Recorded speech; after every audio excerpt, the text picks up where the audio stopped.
Tip number 7, mind your elbows. Okay, it's not really your elbows you always have to worry about, but sleeves and big fat hands and other articles of clothing that can get in the way when you're moving models around. Mordheim boards are often packed with terrain if you're doing things right. Sometimes these setups can get pretty precarious, with lots of opportunities to bump or jostle things when you're moving your models around. Anytime you're interacting with the board, it's a good idea just to slow down and take a minute to look around and think of what you might be able to possibly knock over if you're not being careful. Don't be afraid to move things out of the way to make playing the game easier. For example, if I have a verminkin in this building and there's a bridge going on here that nobody's standing on, and I want to take my turn to move this verminkin over to that window, instead of trying to squeeze my hand under here, I'll just take the bridge off, quickly move him over, and set the bridge back to where it was. I mean, even in that little example, I almost knocked the building around. Also, when you're leaning over the table, be careful about jackets and zippers and loose sleeves and things like that. I've seen many towers and spires clipped by a loose sleeve or a wayward zipper as we're playing our games. Final advice on this topic is keeping buildings steady while you're moving things around. So let's say if my opponent is moving a verminkin a couple inches this way, and I know they're gonna have to squeeze their hand through this small gap, then me on the other side of the table, I'll lean over and maybe push down on this building a little to make sure it stays steady while they're moving. So even if they do clip the building with their hand as they're moving, they won't push the building around too much. Also, don't be afraid to substitute out alternatives for your models if they're in precarious spots like bridges or walkways that are in danger of taking nasty spills if you knock the table. For example, if this was an expensive metal model that I'm afraid of falling and chipping the paint job on it, then maybe as long as he's on this ladder, I'll take him off and use a die or something to represent him until he's safe and sound, maybe at the top of this building, and then I can switch him out for the real model. And it's sort of inevitable that the longer you play this game, the more likely you are to experience some sort of catastrophic event where someone bumps the table or a piece of terrain and sends a bunch of models falling. You might have to redo some paint jobs here and there, but whenever this happens, we usually just say something like, well, that's Mordheim. Tip number 8, give and take. Mordheim is in no way a game of absolute precision. Models come in all shapes and sizes with different pointy bits and varying shapes and heights. Tape measures are clumsy and sometimes pretty unwieldy, and tables will become very cramped with terrain pretty quickly. That will make it harder to measure and move things, and even to see if your models have line of sight on specific enemies. There are lots of little variables that make Mordheim an imprecise mess to play sometimes. But that's okay, because remember, this is just a game. Winning can be fun, but playing the game smoothly and having a good time with your opponent can be even more fun than winning. There will be times when your opponent swears that their model can see yours through the tiniest gap. Or there'll be times where you swear that if you look at it from just this angle, you actually are in charge range. Or there'll be other times where your opponent will slightly nudge your model out of the way so it can get into combat with a different one. Keep in mind that not all these things are done because your opponent is cheating. Sometimes the game just gets fiddly and imprecise and things just work out that way. It's okay to give some minor concessions to your opponent for the sake of keeping the game going, especially if you're playing with someone who you think would do the same for you here and there. The game works best when you and your opponent are not nickel and diming every single move and instead are focusing on making the experience memorable and the battles exciting. Sometimes you will come to disagreements about whether or not something falls within the rules, but just try not to let it tear the whole game apart. If you really can't come up with an agreement on something, then maybe provide 2 options and roll off to see which one's the right one, or just let them have what they want every now and then. If your opponent ends up taking more than you think they were owed, and they end up crushing you because of it, then maybe they might feel a little bit of remorse and will rethink just how seriously they're taking themselves next time. If another player is really rubbing you the wrong way with constant arguing or auditing your decisions, then it's better just to get through the game and finish it and learn the rules better for yourself so you'll have more answers for next time, and maybe just resign to not playing with that person all that often. Tip number 9, ask before you touch. This seems like common sense, but it's a quick one and I think it's important to mention. A lot of people who play Mordheim are really into their hobby.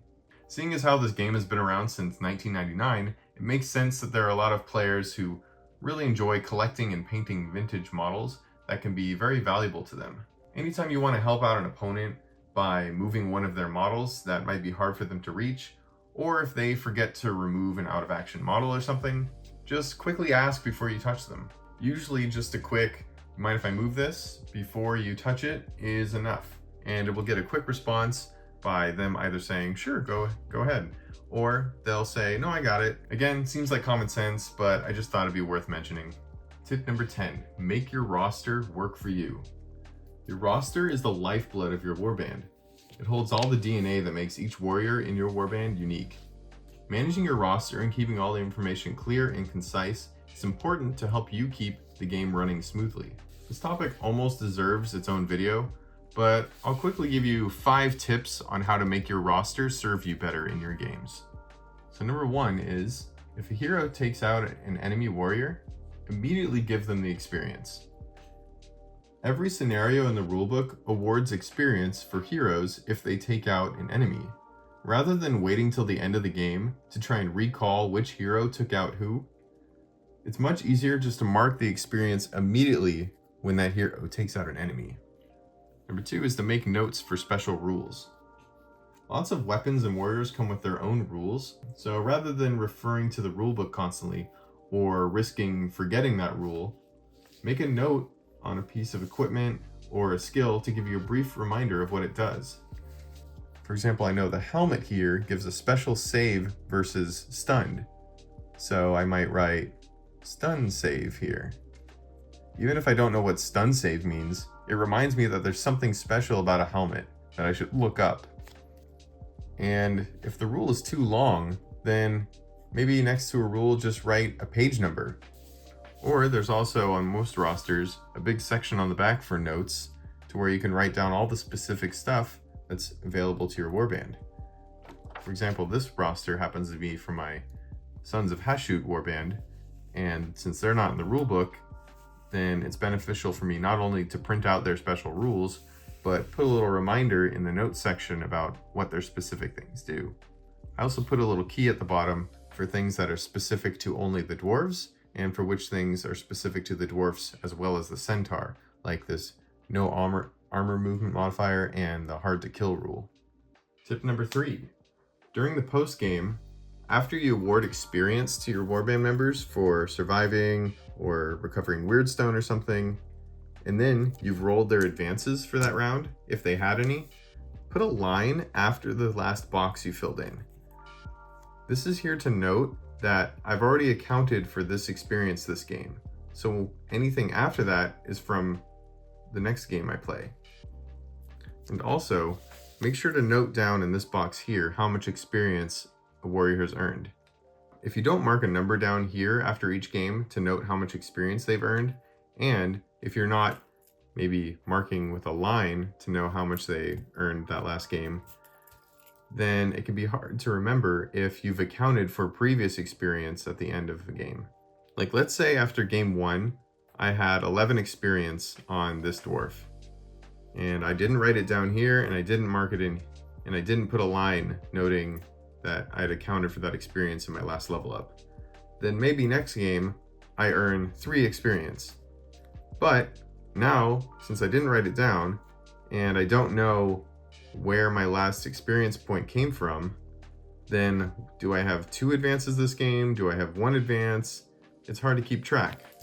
For my own sake, after each advancement, or at the end of each game, I'll look at the last experience point I earned, and I'll put a line to note that that's where I ended last game, and I'll write down how many more experience points I have over here. Tip number 4 is to keep track of how many games you've played. I like to put a little games counter at the bottom of my warband. And each time I play, I put a little tick mark just to keep track of where I'm at.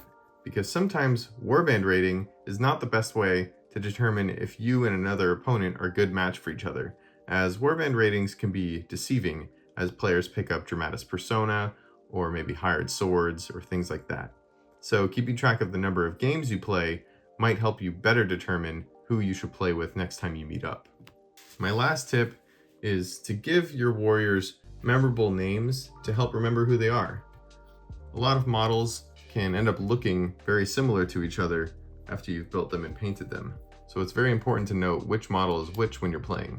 So if my sorcerer here has this cool staff with the devil horns right here, and he's got a hammer in one hand, I can come up with a name that either reminds me of this miniature, or I can come up with any random name I can think of, but then I'll make a note next to this that he's got the staff and the hammer. But for my two champions here, if I don't give them names that's going to remind me of who's who, then I might write, this guy's got a gauntlet on, so I'll write gauntlet next to his. And then this guy's got the tallest hat out of everyone, so I'll write tall hat. And now when I'm looking at my models and referring to my roster, I will be less likely to confuse which model is which. So that's all I really have for you at the moment. I might make another video like this in the future if more topics come to mind. I hope I was able to give someone out there who's looking into trying Mordheim for the first time a bit of an easier time to get into the game. And to everyone else, I hope you enjoyed another discussion about one of my favorite tabletop games. If you have any of your own tips, why don't you go ahead and leave them in the comments for other people. I know I'd really appreciate that. So thanks for watching, and play more Mordheim, and I hope you have fun.